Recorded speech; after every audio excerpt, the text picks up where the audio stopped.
Social media Patel Prahlad भाई। Myanmar में भयंकर तबाही मच गई है। बीते दिन आए भूकंप में 10,000 लोगों के मरने की आशंका जताई जा रही है।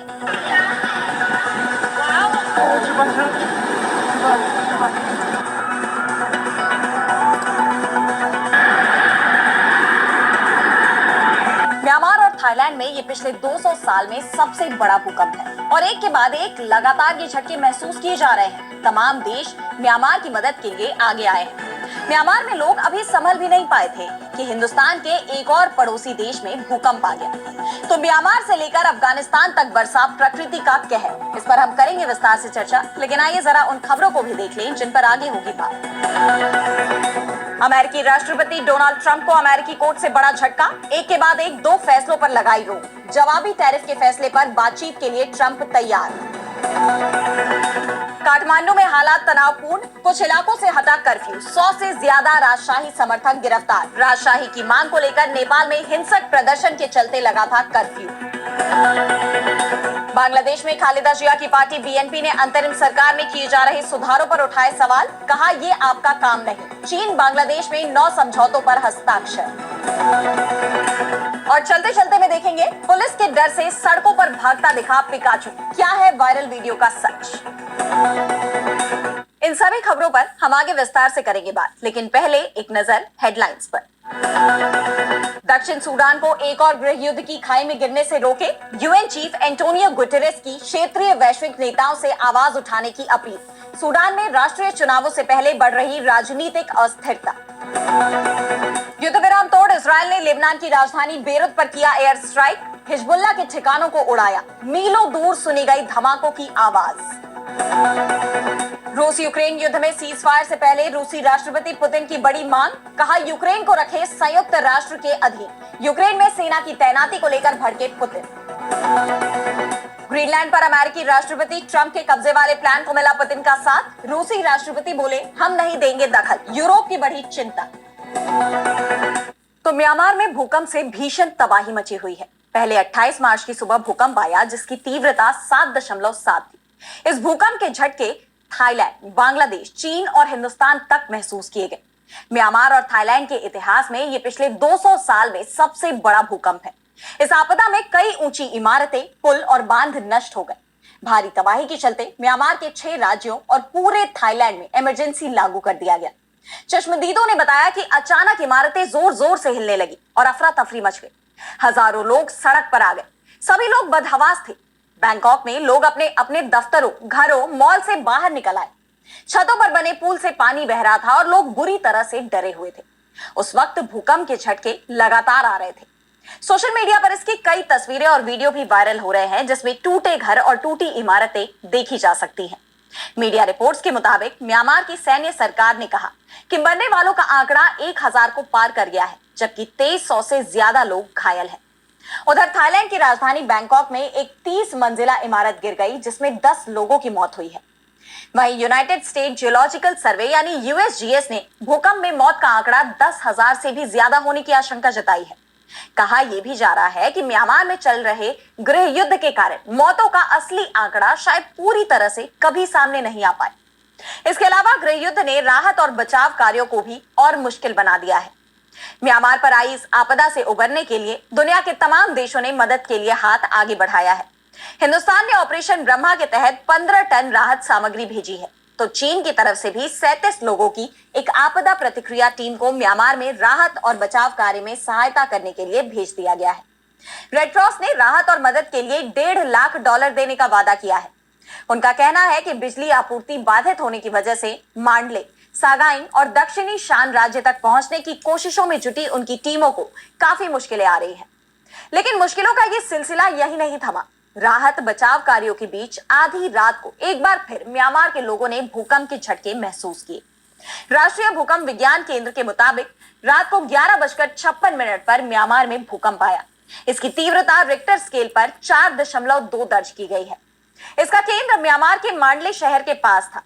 अभी पिछले भूकंप में हुए नुकसान से लोग उबर भी नहीं पाए थे। राहत और बचाव का काम लगातार जारी है कि इस बीच आए इन झटकों से लोगों में दहशत फैल गई है। सब अपने घरों को छोड़कर सड़कों पर भागने लगे। ऐसा ही कुछ मंजर अफगानिस्तान में भी नजर आए। अफगानिस्तान में सुबह 5:16 पर 4.7 की तीव्रता का भूकंप आया है। हालांकि अभी तक इसमें किसी भी तरह की जान माल के नुकसान की कोई खबर सामने नहीं आई है, लेकिन म्यांमार से लेकर अफगानिस्तान तक भूकंप के सिलसिलों से लोगों में डर का माहौल नजर आ रहा है। और अब बढ़ते हैं अगली खबर की तरफ, जहां हम बात करेंगे अमेरिका की। तो अमेरिका के राष्ट्रपति डोनाल्ड ट्रंप देश की विदेश नीति को बदलने में जुटे हुए हैं। मित्र देशों को झटके दे रहे हैं तो अमेरिका में भी कई बदलाव कर रहे हैं, लेकिन अब ट्रंप को अपने ही देश में बड़ा झटका लगा है।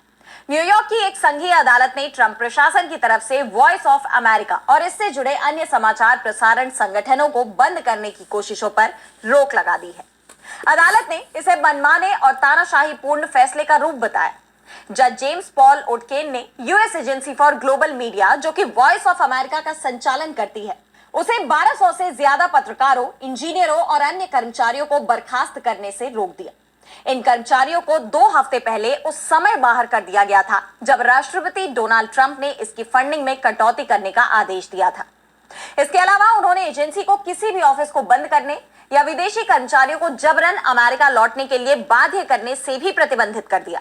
अदालत ने भले ही ट्रंप के फैसले को पलट दिया हो, लेकिन ट्रंप अपनी टैरिफ नीति को पलटने के लिए तैयार नहीं है। ट्रंप ने पहले ही ऐलान कर दिया था कि 2 अप्रैल से वो दुनिया भर के देश जिनके साथ अमेरिका का व्यापार घाटा है, उनके खिलाफ टैरिफ लगाएंगे। इसमें हिंदुस्तान, यूके और यूरोपियन यूनियन भी शामिल है। हालांकि ट्रंप का कहना है कि जो भी देश इस टैरिफ से बचना चाहते हैं, वो उनके साथ अलग अलग समझौतों पर बातचीत करने के लिए तैयार है। एयरफोर्स 1 में मीडिया से बात करते हुए ट्रंप ने कहा कि हमारी कई देशों से बात हुई है। ब्रिटेन समेत कई देश ऐसे हैं जिन्होंने इन टैरिफ से बचने के लिए संयुक्त राज्य अमेरिका से संपर्क किया है। वो सभी से समझौता करना चाहते हैं।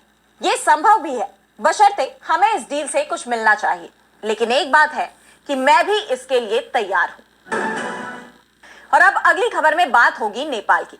तो नेपाल की राजधानी काठमांडू में हाल ही में राजशाही समर्थक प्रदर्शनकारियों और सुरक्षा कर्मियों के बीच हुई हिंसक झड़पों ने देश में राजनीतिक अस्थिरता और असंतोष को फिर से उजागर कर दिया है। काठमांडू के पूर्वी हिस्से, विशेष रूप से तिनकुने क्षेत्र में राजशाही समर्थकों ने पथराव, एक राजनीतिक पार्टी के कार्यालय पर हमला, वाहनों में आगजनी और दुकानों में लूटपाट की। इस हिंसा में एक टीवी कैमरामैन समेत 2 लोगों की मौत हो गई। स्थिति को नियंत्रित करने के लिए सेना को तैनात करना पड़ा और जिला प्रशासन ने 28 मार्च की शाम 4:25 से कर्फ्यू लागू कर दिया, जिसे 29 मार्च की सुबह 7 बजे हटा भी लिया गया। हिंसा के बाद क्षेत्र में तनाव कम होने पर कर्फ्यू में ढील दी गई, लेकिन यह घटना नेपाल में गहरे असंतोष और राजशाही की बहाली की मांग को रेखांकित करती है। यह हिंसा राजशाही की वापसी की मांग से जुड़ी है, जो नेपाल में 2008 में समाप्त हो गई थी और तब से देश में 13 सरकारें बदल चुकी हैं। लेकिन भ्रष्टाचार, आर्थिक संकट और अस्थिरता के कारण जनता में निराशा बढ़ती जा रही है। राजशाही समर्थक पूर्व राजा ज्ञानेंद्र शाह को सत्ता में वापस लाने की वकालत कर रहे हैं। उनका मानना है कि राजनीतिक दल विफल हो चुके हैं और राजशाही ही इस देश को स्थिरता दे सकती है। प्रदर्शनकारी राजा लाओ, देश बचाओ और भ्रष्ट सरकार मुर्दाबाद जैसे नारे लगाते हुए राष्ट्रीय ध्वज और ज्ञानेंद्र की तस्वीरें लेकर सड़कों पर उतरे। राजशाही समर्थक राजेंद्र बहादुर खाती ने कहा कि मौजूदा व्यवस्था जनता की उम्मीदों पर खरी नहीं उतरी, जिससे राजशाही की मांग फिर से जोर पकड़ रही है। नेपाल में राजशाही का इतिहास जटिल और काफी उथल-पुथल भरा रहा है। 2001 में हुए एक हमले में शाही परिवार के अधिकांश सदस्यों की जान चली गई थी, जिसने पूरे देश को झकझोर दिया था, जिसमें राजा बीरेंद्र की भी जान चली गई थी। इसके बाद उनके भाई ज्ञानेंद्र शाह ने सत्ता संभाली। हालांकि उनकी लोकप्रियता कभी भी बीरेंद्र के स्तर की नहीं रही। उस वक्त यानी 1996 से 2006 के बीच नेपाल माओवादी विद्रोह से जूझ रहा था, जिसका नेतृत्व प्रचंड पुष्पकमल दहल ने किया था। यह आंदोलन गरीबी, बेरोजगारी और असमानता के खिलाफ था और राजशाही को समाप्त करने में सफल रहा। 2005 में ज्ञानेंद्र ने तख्ता पलटकर सत्ता हथिया ली, लेकिन 2006 के दूसरे जन आंदोलन ने उन्हें घुटने टेकने पर मजबूर कर दिया। 28 मई 2008 को संविधान सभा ने राजशाही को समाप्त कर नेपाल को लोकतांत्रिक गणराज्य घोषित किया और आज 17 साल बाद राजशाही की बहाली की मांग ने फिर से सिर उठाया है। ये प्रदर्शन देश में बढ़ती अस्थिरता, भ्रष्टाचार और आर्थिक बदहाली का परिणाम है, जिसे लेकर जनता मौजूदा व्यवस्था से बेहद नाराज है। ये स्थिति नेपाल के भविष्य के लिए एक चुनौती बनकर उभरी है। और अब बात बांग्लादेश की। तो बांग्लादेश में शेख हसीना सरकार के तख्ता पलट के बाद से ही हालात सामान्य नहीं हो पाए हैं। बिगड़ते हालात पर काबू पाने में यूनुस सरकार असफल साबित हुई है। इस बीच लगातार बांग्लादेश में चुनाव की मांग तेज हो गई है, लेकिन यूनुस सरकार चुनाव कराने के मूड में नहीं दिख रही। इस बीच बांग्लादेश की पूर्व प्रधानमंत्री खालिदा जिया की पार्टी बीएनपी ने अंतरिम सरकार में किए जा रहे सुधारों की वैधता पर सवाल उठा दिए हैं। वहीं छात्रों के नेतृत्व वाले दल एनसीपी ने भी आरोप लगाया कि कुछ दल तत्काल चुनाव कराने के लिए सुधार की प्रक्रिया को नजरअंदाज करने की कोशिश कर रहे हैं। मीडिया रिपोर्ट्स के मुताबिक बीएनपी के प्रवक्ता अमीर खासरू महमूद चौधरी ने चटगांव में एक कार्यक्रम के दौरान कहा कि माफ कीजिए, सुधार आपका काम नहीं है। महमूद चौधरी ने आरोप लगाया कि मोहम्मद यूनुस के नेतृत्व वाली अंतरिम सरकार पूर्व प्रधानमंत्री शेख हसीना की उसी नीति को दोहरा रही है, जिसने विकास के नाम पर निष्पक्ष चुनावों से जनता को वंचित कर दिया था। उन्होंने कहा कि वर्तमान सरकार भी सुधारों के नाम पर उसी रास्ते पर चल रही है। वहीं बांग्लादेश की अंतरिम सरकार के प्रमुख मोहम्मद यूनुस फिलहाल चीन के दौरे पर है। चीन के साथ यूनुस ने 9 अहम समझौतों पर हस्ताक्षर किए। बांग्लादेश ने तीस्ता प्रोजेक्ट चीन को देने की बात कही है। ये दोनों देशों के बीच एक अहम मुद्दा रहा है। इस प्रोजेक्ट के लिए पूर्व की हसीना सरकार की पहली पसंद हिंदुस्तान था, लेकिन यूनुस ने इस प्रोजेक्ट में चीन का स्वागत किया है, जिससे हिंदुस्तान और बांग्लादेश के बीच दूरियां और ज्यादा बढ़ सकती हैं। और अब चलते चलते में देखेंगे एर्दोआन के खिलाफ पिकाचू का विरोध प्रदर्शन। तो तुर्की में राष्ट्रपति एर्दोआन के खिलाफ जबरदस्त विरोध प्रदर्शन हो रहे हैं। तुर्की की राजधानी इस्तांबुल में मेयर एकेरेम इमामोग्लू की गिरफ्तारी के विरोध में बड़े स्तर पर प्रदर्शन हो रहे हैं। और इन्हीं प्रदर्शनों के बीच अंताल्या में बच्चों के बीच लोकप्रिय कार्टून कैरेक्टर पिकाचू की ड्रेस पहने एक व्यक्ति पुलिस से बचने की कोशिश में भागता नजर आया। मेयर एकेरेम को तुर्की के राष्ट्रपति तैयब एर्दोआन का प्रमुख राजनीतिक विरोधी माना जाता है। सोशल मीडिया पर वायरल वीडियो में साफ तौर पर देखा जा सकता है कि कई 100 लोगों की भीड़ एर्दोआन के खिलाफ नारेबाजी करते हुए आगे बढ़ती है। इन्हें रोकने के लिए पुलिस पानी की बौछारों का प्रयोग करती है और इस दौरान लोगों की भागदौड़ में पिकाचू की ड्रेस पहने हुए व्यक्ति भी गिरफ्तारी से बचने के लिए भागता हुआ नजर आता है। पिकाचू की ड्रेस पहने इस व्यक्ति का वीडियो मेयर एकेरेम की राजनीतिक पार्टी रिपब्लिकन पीपल्स पार्टी द्वारा साझा किया गया है। उन्होंने इसके कैप्शन में लिखा कि पुलिस ने हमारे ऊपर जो मिर्च का स्प्रे किया है, उससे पिकाचू को भी भागना पड़ा। बता दें कि मेयर एकेरेम की गिरफ्तारी के बाद उनके समर्थकों ने जमकर प्रदर्शन करना जारी रखा है। करीब 2000 लोगों को तुर्की की पुलिस अब तक गिरफ्तार कर चुकी है। एकेरेम को भ्रष्टाचार के आरोपों के चलते गिरफ्तार किया गया है, लेकिन उनके समर्थकों का मानना है कि ये आरोप राजनीति से प्रेरित है। आपको बता दें कि तुर्की के चुनावों में एकेरेम राष्ट्रपति एर्दोआन से भी आगे चल रहे थे, लेकिन एक अदालत ने कथित भ्रष्टाचार के आरोपों के चलते उन्हें हिरासत में रखने का आदेश दिया है, जिसके बाद से पूरे देश में आंदोलन तेज हो गए हैं। तो आज इस वर्ल्ड बुलेटिन में